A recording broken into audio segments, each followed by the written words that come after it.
On the campaign trail, a recurring promise from then-candidate Trump was he would end the war between Ukraine and Russia on his first day back in the White House. Russians and Ukrainians, I want them to stop dying. And I'll have that done. I'll have that done in 24 hours. After we win the presidency, I will have the horrible war between Russia and Ukraine settled. I will have that war settled between Putin and Zelensky as president-elect before I take office on January 20th. That is a war that's dying to be settled. I will get it settled before I even become president. You said that you could make that deal before you take office. Do you still think you could make that deal? I'm going to try.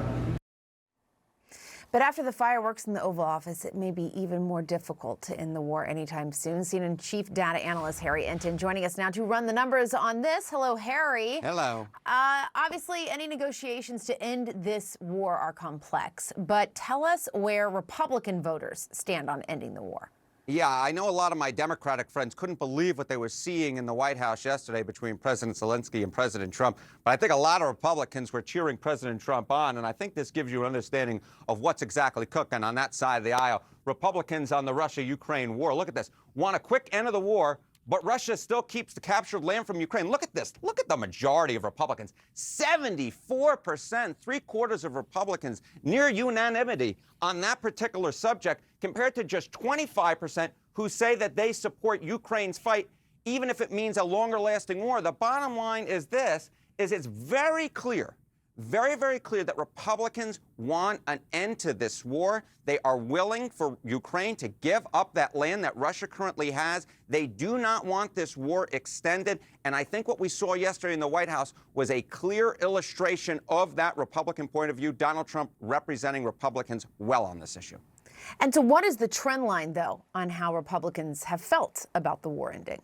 Yeah, I mean, sometimes I just go, oh, my goodness gracious. You see a trend line just sort of jump out at you off the screen, right? So Republicans who want the Russia-Ukraine war to end, even if Russia keeps the captured land, you go back to August of 2022, which is 46% of Republicans. You look by October of 2023, it was 55% of Republicans. But again, look at where we were by the end of last year. 74% of Republicans. My goodness gracious, this is the type of trend line that leads to what we saw in the White House yesterday, whereby Republicans have changed their point of view on this war tremendously from where they were 2 years ago, let alone 3 years ago, back in August of 2022. The bottom line is that Republicans want this war to end, even if it means that Russia keeps the captured land from Ukraine, Jessica. It is an incredible trend line that you map out there.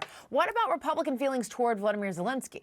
Yeah, I mean, again, what we saw yesterday in the White House is just a clear illustration of where Republicans are on this issue. Republicans on Zelensky doing the right thing when it comes to world affairs. 67% back in 2022 believe that he will do the right thing, compared to just 32% said he wouldn't. Look at where we were by last year, though. 55%, the clear majority, say that he won't do the right thing. He won't do the right thing. So yesterday in the White House, I think a lot of Republicans felt there was an illustration of that, compared to just 34%. Look at that, a 33-point drop from where we were in 2022 who said he will. The bottom line is I think yesterday confirmed the priors for Republicans who believe Zelensky will not do the right thing when it comes to world affairs. And what about how Republicans feel about the U.S. role in helping Ukraine? Yeah, again, I mean, look at this trend line. Look at this. GOP, who say the U.S. backs Ukraine too much when it comes to the war. Back in February of 2022, it was 6%.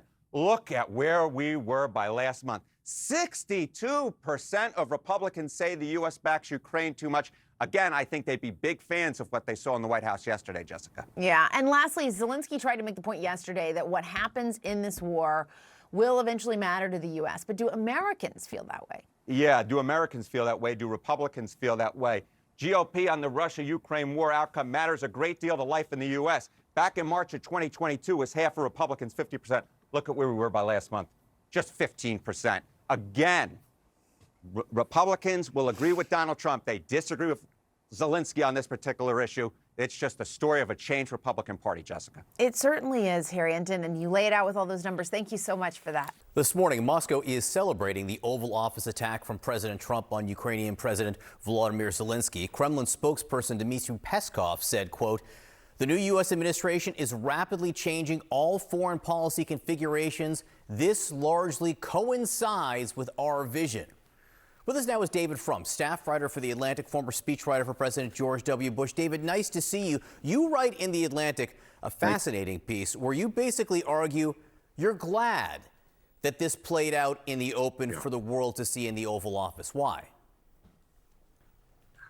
To date, supporters of the Trump administration who also want to be patriotic Americans and support our allies, uphold NATO, defend Ukrainian democracy, they have said, look, it's true that Trump looks very pro-Russian and Vance looks worse, but back of it, they actually have a secret plan to help Ukraine.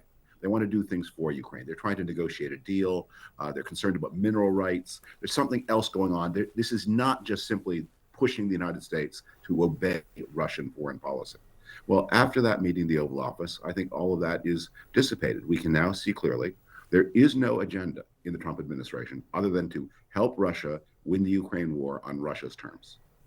You, in this piece, compare Alger Hiss favorably to the president and vice president. I didn't quite expect to be reading that in The Atlantic this weekend. Well, I didn't say anything favorable about Alger Hiss. What I pointed out was Alger Hiss, who of course was a traitor and spy in the United States in the 1930s and 40s, a huge uproar over the Alger Hiss case. Now, when Hiss was an active spy in the 1930s, he was not a very important person. He didn't have access to important secrets. What people were so worried about him was that Hiss was this extremely distinguished person, very capable lawyer, and he rose and rose and rose in the U.S. bureaucracy. He was the kind of person you could imagine as Secretary of State or imagine as head of the CIA. And the idea that a person who was loyal to Moscow would rise to those jobs, that was terrifying in the 1940s. But now we see this open sympathy for Moscow in the very highest jobs in the land. And again, that meeting in the Oval Office gave the lie to any claim. This is about strategy. This is about pivoting to China. This is about concern for securing minerals. This was a gang up on the Ukrainian president as his country's at war, as his people have lost tens of thousands, hundreds of thousands, tens of thousands of soldiers and hundreds of thousands of its people to displacement, and an attack on him to serve the interests of Vladimir Putin, who, as the president said, has gone through so much with Donald Trump. They talked about each other like an old married couple. You brought up Vladimir Putin. Former National Security Advisor H.R. McMaster was on 60 Minutes, and he basically said Putin is playing Donald Trump. Listen to this. He appeals to President Trump's sense of aggrievement, right? Donald, like me, you've been treated so unfairly. And he's been very successful at it because he's a master manipulator and one of the best liars in the world. What do you think of that? We have not one, but two former Trump national security advisors who say that President Trump is enthralled to Vladimir Putin.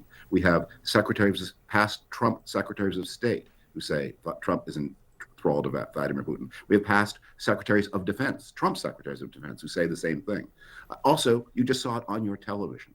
So the point of my piece is, it's really time to face the problem we've got and not to pretend we have some easier problem that's easier to solve. People want to believe something different, but it's not true, and you saw it on television. This president, this vice president are helping Russia achieve a foreign policy aim at the expense of American national security and Ukrainian democracy.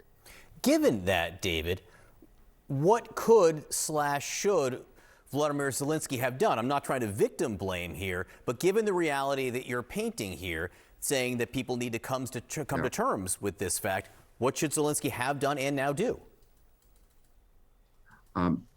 I think that there's a suggestion in some Republicans that Zelensky should have, engaged Trump in some way or appealed to him or flattered him. This is the bravest living leader in the world. This is a man who turned his face to the enemy when they attacked his city, did not fly to safety, who has faced a half dozen or more very credible assassination threats. And a lot of people said he should just have been afraid. He should have just cowed to Donald Trump the way Trump's own cabinet members do. He is a brave man fighting for a brave people, and he showed dignity, and he showed us all the truth. I think we're all, again, in Zelensky's debt, again, of the debt of the Ukrainian people. What do you think of the reaction the last couple of days from the White House? They seem to be trying to put out all the positive response from right-wing media to what happened in the Oval Office, but might there be a sense of, I'm going to misquote Shakespeare, thou doth protest too much. They're trying to get it out a little more than might be if they were merely neutral here.